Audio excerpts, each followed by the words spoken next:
নমস্কার বন্ধুরা, টুকির রান্নাঘরে সবাইকে স্বাগত। আজকে আমি চলে এসেছি অনেক দিন পর একটা বেঙ্গলি লাঞ্চ থালি নিয়ে। আজকের লাঞ্চ থালিতে যে কটা আমি রেসিপি রান্না করেছি তার মধ্যে থেকে যদি আপনাদের কোনোটা ভালো লেগে থাকে অবশ্যই আমাকে কমেন্ট বক্সে কমেন্ট করে জানাবেন। ভিডিওটা যদি ভালো লেগে থাকে অবশ্যই লাইক এবং শেয়ার করবেন। আপনাদের একটা লাইক কিন্তু আমাকে নতুন নতুন ভিডিও বানানোর জন্য উৎসাহ দেয়। আমার চ্যানেলের পুরনো বন্ধুদের জানাই অনেক অনেক ভালোবাসা। আর আমার চ্যানেলের যদি নতুন বন্ধু হয়ে থাকেন চ্যানেলটিকে সাবস্ক্রাইব করে আমার পাশে থাকার অনুরোধ রইল। একটা থালিতে কিন্তু প্রোটিন এবং ফাইবার থাকাটা খুবই জরুরি। এই থালিতে প্রোটিন এবং ফাইবার সবই আছে। তাহলে চলুন আর দেরি না করে ভিডিওটা শুরু করা যাক। প্রথমেই আমি বানিয়ে নেব মুসুর ডাল। তার জন্য আমি নিয়ে নিয়েছি 1 কাপ মুসুর ডাল। মুসুর ডালটাকে ভালো করে দেখে নিতে হবে যাতে মুসুর ডালের মধ্যে কোনো রকম কোনো নোংরা না থাকে।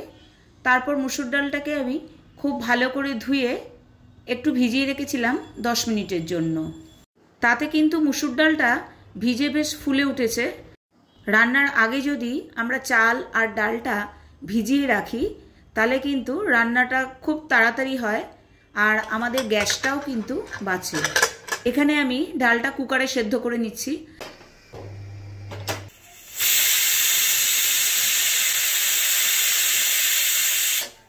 ডালটা সেদ্ধ হতে কিন্তু একটাই কুকারে সিটি লেগেছে।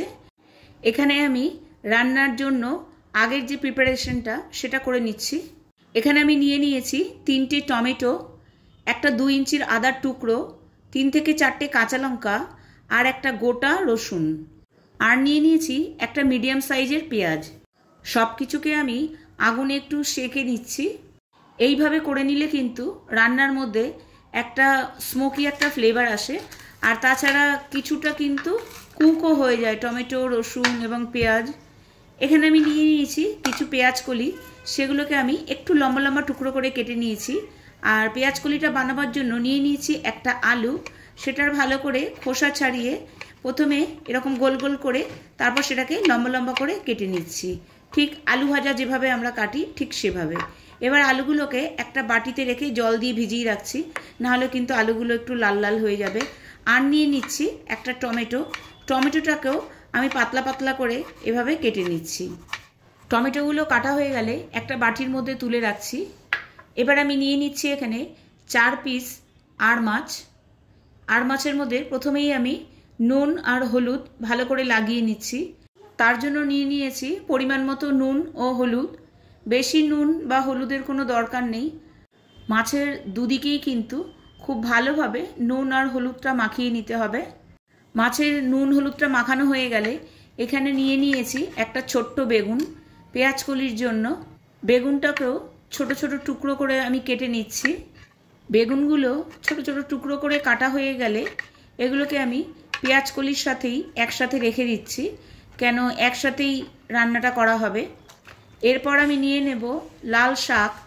লাল শাকগুলোকে আমি আগে থেকেই বেছে ধুয়ে পরিষ্কার করে রেখেছি আর জলটাও আমি ঝরিয়ে রেখেছি।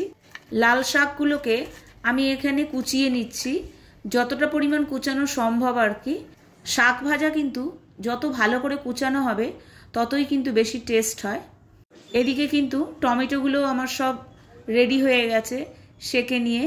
এবার গায়ের ওপরের যে খোসাটা আছে সেগুলোকে আমি আগে পরিষ্কার করে নিচ্ছি ভালোভাবে। পেঁয়াজের ওপরের খোসাটাও কিন্তু ঠিক এভাবে ভালো করে পরিষ্কার করে নিতে হবে। আর আদার খোসাটাও যেহেতু নরম হয়ে গেছে সেই জন্য কিন্তু ছুরি দিয়ে ওইভাবে খোসাটা কাটা যাবে না। এইভাবে ঘষে ঘষে কিন্তু আদার গায়ের ওপরে যে খোসাটা আছে সেটাকে সরিয়ে ফেলতে হবে। আর রসুনও কিন্তু বেশ নরম হয়ে গেছে। এইভাবে ধরে ধরে একটা একটা করে কিন্তু রসুনের খোসাগুলোকে ছাড়িয়ে নিতে হবে। এদিকে আমি নিয়ে নিয়েছি একটা মিক্সির জার, তাতে আমি দিয়ে দিচ্ছি আদা, কাঁচা লঙ্কা আর 2টো টমেটো। এছাড়াও এখানে আরও কিছু মশলা আমি অ্যাড করব। মশলাটা বানাতে বানাতে একটা কথা বলে রাখি, এই রেসিপিটা কিন্তু আমার শাশুড়ি মার, ওনার থেকেই কিন্তু আমি এটা শিখেছি। আর দিয়ে দিলাম 4টে এলাচ, 2টো দারচিনি, হাফ টিস্পুন সাদা জিরে, একটা তেজপাতা। এবার একটু জল দিয়ে একটা স্মুথ পেস্ট আমি এটার বানিয়ে নেব। প্রথমেই কড়াইতে দিয়ে দিলাম 2 টেবিল স্পুন তেল, তাতে দিয়ে দিলাম একটা ফাটানো শুকনো লঙ্কা আর দিয়ে দিলাম 4 থেকে 5টা রসুন।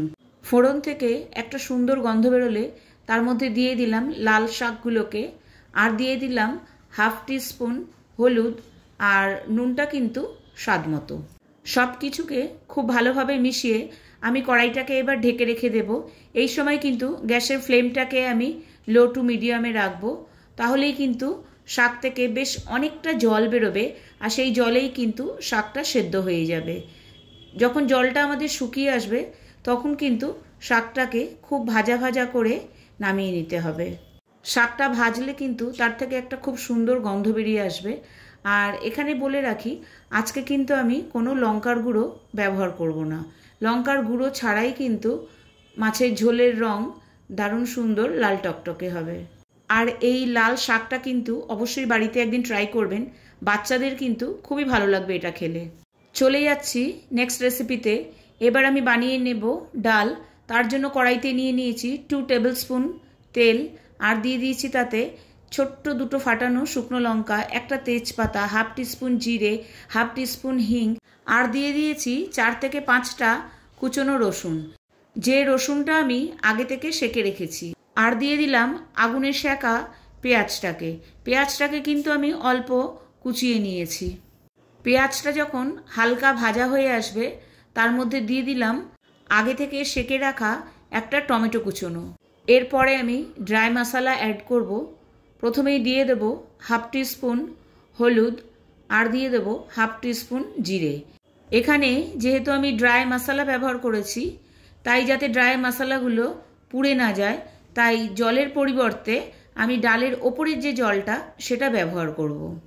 মশলাগুলোকে সব কিছুকে একসাথে খুব ভালোভাবে ফ্রাই করে নিতে হবে। এই সময় কিন্তু গ্যাসের ফ্লেমটাকে একটু লোতে রাখতে হবে, তাহলে মশলাটা খুব ভালোভাবে ফ্রাই হবে।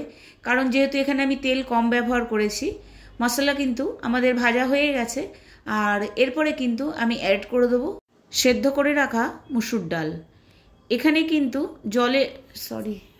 ডালের ঘনত্বটা কিন্তু আপনারা আপনাদের পছন্দ অনুযায়ী রাখবেন।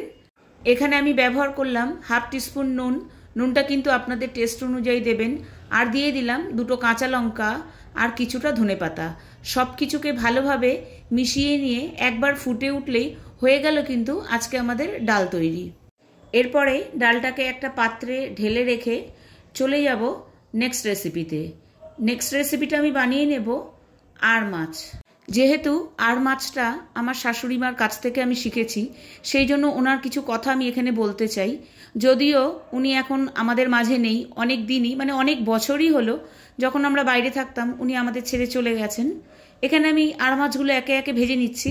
আর আড় মাছ যেহেতু খুব ফোটে, সেজন্য সামনের দিকে একটা ঢাকা ধরে রেখেছি যাতে গায়ের মধ্যে ছিটে না আসে। আমার শাশুড়ি মা কিন্তু সবাইকে রান্না করে খাওয়াতে খুব ভালোবাসতেন। ওনার হাতের রান্না কিন্তু দুর্দান্ত ছিল। আর আমাকেও কিন্তু খুব যত্ন করে থালায় সাজিয়ে সবসময় খেতে দিতেন। এক কথায় আমার শ্বশুরমশাই এবং শাশুড়ি মা দুজনেই খুব ভালো মানুষ ছিলেন। শ্বশুরমশাইও আমাদেরকে করোনার সময় ছেড়ে চলে যান, সেটা আমাদের খুবই দুর্ভাগ্যের ব্যাপার। আমি কিন্তু এই কথাগুলো মোটেও কিছু বাড়িয়ে বলছি না।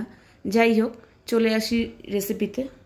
মাছ আর আলুগুলোকে প্রথমে আমি ভেজে তুলে রেখেছি।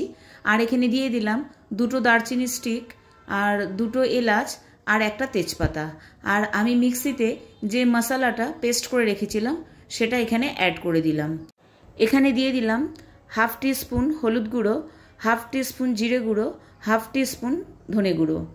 এখানে কিন্তু আমি কোনো রকম কাশ্মীরি লাল মির্চ বা কোনো লাল মির্চের পাউডার আমি ইউজ করব না। লাল লঙ্কার গুঁড়ো ছাড়াই কিন্তু রং কিন্তু দেখুন দারুণ সুন্দর লাল টকটকে হয়েছে। এটা আর কিছুই না, সবসময় মশলাটাকে যদি একটু লোতে রেখে ভালো করে যদি কষানো হয় তাহলেই কিন্তু রংটা এরকম সুন্দর হয়। আর যেহেতু এখানে টমেটো দিয়েছি সেজন্য কিন্তু রংটা আরও সুন্দর হয়ে গেছে। দিয়ে দিলাম পরিমাণ মতো জল আর পরিমাণ মতো নুন।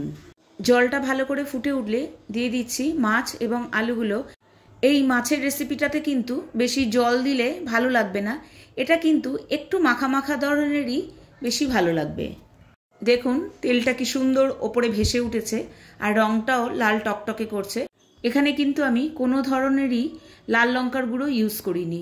সবশেষে দিয়ে দিলাম হাফ টিস্পুন গরম মশলা। এরপর ঢাকা দিয়ে 2 মিনিট ফুটিয়ে নিলেই তৈরি হয়ে গেল আমাদের মাছের রেসিপি। আমার পুচকুবাবু কিন্তু ইদানিং খুব চঞ্চল হয়ে গেছে, সেই জন্য ও আমাকে জিজ্ঞেস করেছিল যে মা কী করলে শান্ত হব। আমি বলেছিলাম তুমি পুজো দাও, তাহলে শান্ত হবে। সেই কাজটাই কিন্তু ও করছে। আর মাঝে মাঝেই ছাদে গিয়ে গাছ লাগিয়ে আসছে। ওপরে আমাদের মোটামুটি অনেক গাছ আছে। যাই হোক, ও নিজের হাতে একটা ছোট্ট গাছ লাগিয়েছে, একটু বড় হয়েছে, সেটা আমার কাছেই আছে। নেক্সট ভিডিওতে আমি অবশ্যই ওটা শেয়ার করব। রেসিপিটা অবশ্যই বাড়িতে একদিন ট্রাই করবেন, নিশ্চয়ই ভালো লাগবে আপনাদের। এরপর চলে যাচ্ছি লাস্ট রেসিপিতে। তার জন্য নিয়ে নিলাম কড়াইতে 2 টেবিল স্পুন তেল, আর নিয়ে নিলাম একটা ফাটানো শুকনো লঙ্কা, হাফ টিস্পুন কালো জিরে। মশলা থেকে সুন্দর একটা গন্ধ বেরোলে আগে থেকে যে আলুটা আমি কেটে রেখেছিলাম আলু ভাজার মতো করে, সেটা দিয়ে দিলাম। আর তাতে দিয়ে দিলাম হাফ টিস্পুন হলুদ, হাফ টিস্পুন নুন। একটু 2 মিনিট মতো ভাজা হয়ে গেলে তার মধ্যে দিয়ে দিলাম পেঁয়াজ কলি ও বেগুন। আর কিছু ড্রাই মশলা আমি অ্যাড করব, হাফ টিস্পুন জিরে গুঁড়ো, হাফ টিস্পুন ধনে গুঁড়ো, আর দিয়ে দিলাম half teaspoon dry mango powder. সবশেষে দিয়ে দিলাম টমেটো কুচানো, সেটাও কিন্তু আমি আগে থেকে কুচিয়ে রেখেছি। আর ঝাল আর নুনটা কিন্তু নিজেদের টেস্ট অনুযায়ী দেবেন। আমি দিয়ে দিয়েছি 2টো কাঁচা লঙ্কা, আর সব কিছুকে ব্যালেন্স করার জন্য দিয়ে দিলাম হাফ টিস্পুন চিনি। এবার সব কিছুকে লো টু মিডিয়াম ফ্লেমে ভালো করে ভাজা ভাজা করে নিলেই তৈরি হয়ে যাবে আমাদের আলু বেগুন পেঁয়াজকলি ভাজা। এখানে কিন্তু কোনো রকম জল অ্যাড করব না। কখনো যদি ড্রাই মনে হয় একটু মাঝে মাঝে ঢেকে রান্না করলেই কিন্তু আর অতটা ড্রাই হবে না এবং সবজিগুলো পুরো সুসেদ্ধ হয়ে যাবে। ঢেকে রান্না করলে কিন্তু অবশ্যই গ্যাসের ফ্লেমটাকে একদম লোতে রাখবেন। আজকে তবে এই পর্যন্তই। টাটা।